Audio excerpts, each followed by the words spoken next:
सुनामीमुळे कळलेलं हे मंदिर बघायचंय ना, मग आज आपण इथे जवळपास नाही, थेट जायचंय तामिळनाडूला.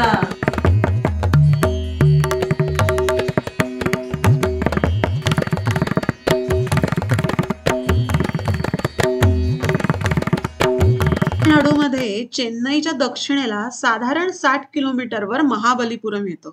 इथे खूप प्रकारची देवळं आहेत आणि त्यातलं हे मंदिर अतिशय महत्वाचं आहे, कारण हे सेवन पॅगोडाज मधला एक भाग आहे. आता हे सेवन पॅगोडाज म्हणजे काय, आणि बरं हे मंदिर खरंच सुनामीतनं वाचलेलं आहे किंवा सुनामीमुळे मिळालेलं आहे का? या सगळ्याची उत्तरं तुम्हाला या व्हिडिओमध्ये नाही, या अख्ख्या महाबलीपुरम सिरीज मध्ये मिळणार आहे. त्यामुळे या सिरीज मधला एकही एपिसोड चुकवू नका. यामध्ये पांडवांचे पंचरथ मंदिर, खूप जुनं लाईट हाऊस, गंगावतरण असे वेगवेगळे गोष्टी तुम्हाला बघायला मिळणार आहेत. आणि तुम्ही अजून पूर्वासूरला जर सबस्क्राईब केलं नसेल तर इमिजिएट खालचं सबस्क्राईबचं बटन दाबा, शेजारी बेल आयकॉनवर ऑल नोटिफिकेशन ऑन करा, म्हणजे शुक्रवारी 10 वाजता आमचा व्हिडिओ आला की लगेच तुम्हाला कळेल.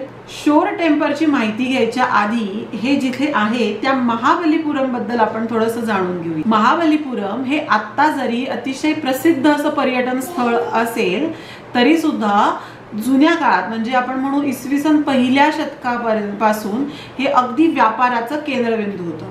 भारतातली प्रसिद्ध मसाले, त्यातली महत्वाची म्हणजे काळी मिरी, वेलची, दालचिनी अशा अनेक गोष्टींचं ट्रेडिंग महाबलीपुरम मधून होत होतं. वेळच्या अनेक व्यापारी नाविकांच्या म्हणण्यानुसार महाबलीपुरम आलेलं कळतं कसं, तर तिथे आल्यानंतर 7 मंदिरांची शिखरं दिसतात. शिखर म्हणजे कळसाचा भाग जो उंच असतो तो.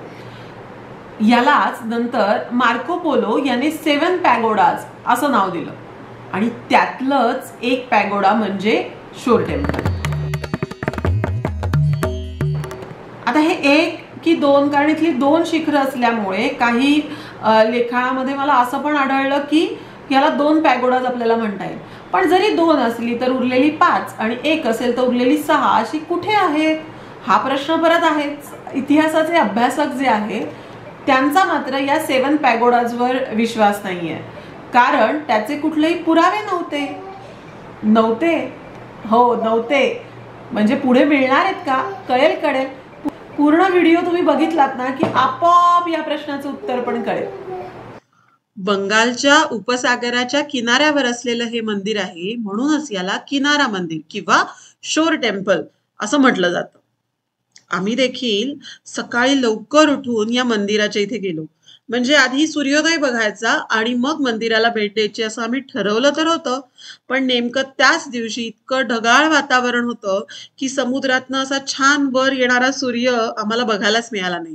तो डायरेक्ट दिसला आकाशात इतका वर गेल्यानंतर, जेव्हा आम्ही मंदिराच्या जवळ पोचलो होतो. या मंदिराची उभारणी 8व्या शतकात पालव राजवंशातील राजा नरसिंहवर्मन याच्या कारकिर्दीमध्ये झाली.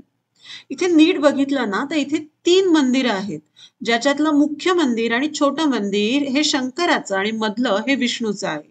मंदिराचं एलिव्हेशन बघितलं त्याच्यामध्ये स्तूपी, ग्रीवा, शिखरा आणि हे तिन्ही गर्भगृह अतिशय स्पष्टपणे दिसतात. मंदिराचा काही भाग हा जमिनीवरच होता, पण यातील अनेक शिल्प आणि रचना 2004 ला सुनामी नंतर दिसण्यात आली.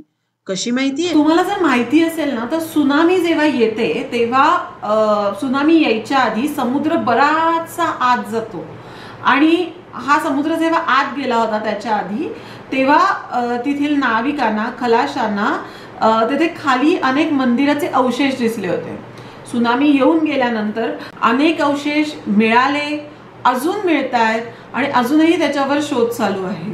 म्हणजे त्या पाण्याखाली सुद्धा लोक जाऊन त्या अवशेषांचा शोध घेण्यात येतोय.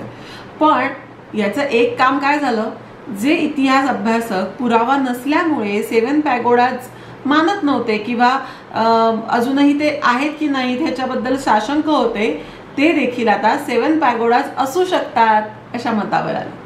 हे मंदिर ना युनेस्कोच्या अंडर येतं. अशी किती मंदिरं आणि किती जागा युनेस्कोच्या लिस्ट मध्ये आहेत तुम्हाला माहितीये? ही बघा ती लिस्ट, जी मंदिराच्या एंट्रन्सच्या इथे आम्हाला मिळाली. तुम्हाला जर या सगळ्या जागा आमच्या बरोबर फिरायच्या असतील आणि या मागच्या गोष्टी सुद्धा जाणून घ्यायच्या असतील तर सगळ्यात महत्त्वाचं काम म्हणजे आमच्या मागे ईडी लावा. म्हणजे आमच्या इथे खाली जे सबस्क्राईबचं बटन दिसतंय ते क्लिक केलं की तिथे मागे ईडी लागेल. कैसा लगा मेरा मजाक? आणि लगेच शेजारी बेल आयकॉन आहे त्याच्यावर क्लिक करा आणि ऑल नोटिफिकेशन ऑन करा.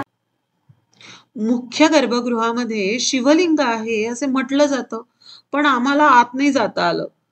मग आम्ही जेव्हा बाहेरची शिल्प बघत होतो तेव्हा तिथे तटबंदी सारख्या आकारावर असे ऐटीत बसलेले नंदी दिसले.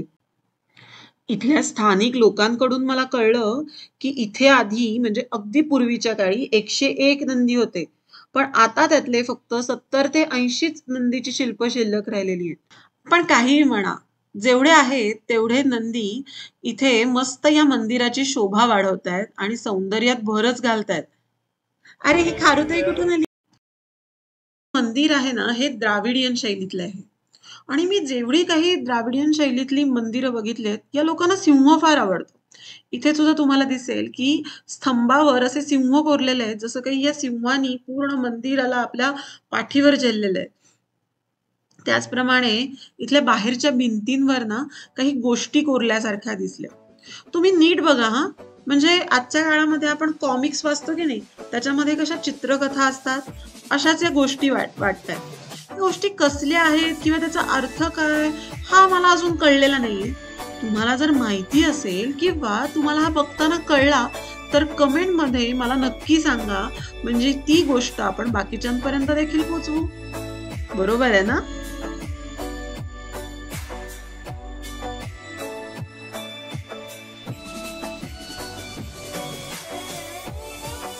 इथे शेजारी असलेल्या या पाण्याच्या टाकीमध्ये ना ही छोटस शिल्प दिसलं.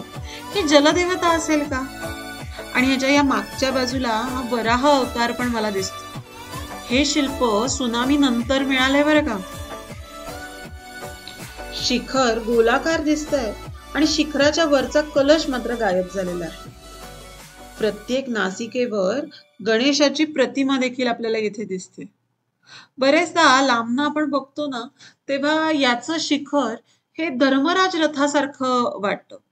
धर्मराज रथ म्हणजे काय हे तुम्हाला पुढच्या व्हिडिओमध्ये कळणार आहे. हे संपूर्ण मंदिर ग्रेनाइटने बांधलंय आणि ह्याची रचना ही पिरॅमिड सारखी वाटते असे बरेच जण म्हणतात. थोडं वेगळं असलेलं असं हे शिल्प ज्याच्यामध्ये शीर सिंहाचं आहे आणि खाली सूक्ष्म मंदिर आहे ज्याच्यामध्ये महिषासुरमर्दिनी आहे. ते असं सूक्ष्म मंदिर खिडकीसारखं वाटतंय, हे त्याचं वेगळेपण आहे. इथे फिरत असताना खूप वेगवेगळी शिल्प मला दिसली हा. त्या शिल्पांमधलंच एक म्हणजे शिव, उमा आणि त्यांचा मुलगा स्कंद असं बसलेलं हे शिल्प. यामध्ये तुम्हाला शिव दिसतोय, शेजारी उमा पार्वती आहे आणि त्यांच्या मांडीवर बसलेला स्कंद हा त्यांचा मुलगा आहे. त्याचप्रमाणे हे देखील शिल्प आहे ज्याच्यामध्ये उभा शंकर वाटतो. इथली अनेक शिल्प ही पाण्याच्या माऱ्यामुळे किंवा खाऱ्या हवेमुळे अशी घासून गुळगुळीत झाली आहेत, त्यामुळे नक्की कसली आहेत ते कळत नाही. तर ही होती आजची गोष्ट. सुनामीमध्ये फक्त नव्याने नाही तर नवीन काहीतरी घेऊन उभं राहणाऱ्या शोर टेम्पलची, गेल्या अनेक वर्षांचा इतिहास पोटात घेणाऱ्या या उपसागराची.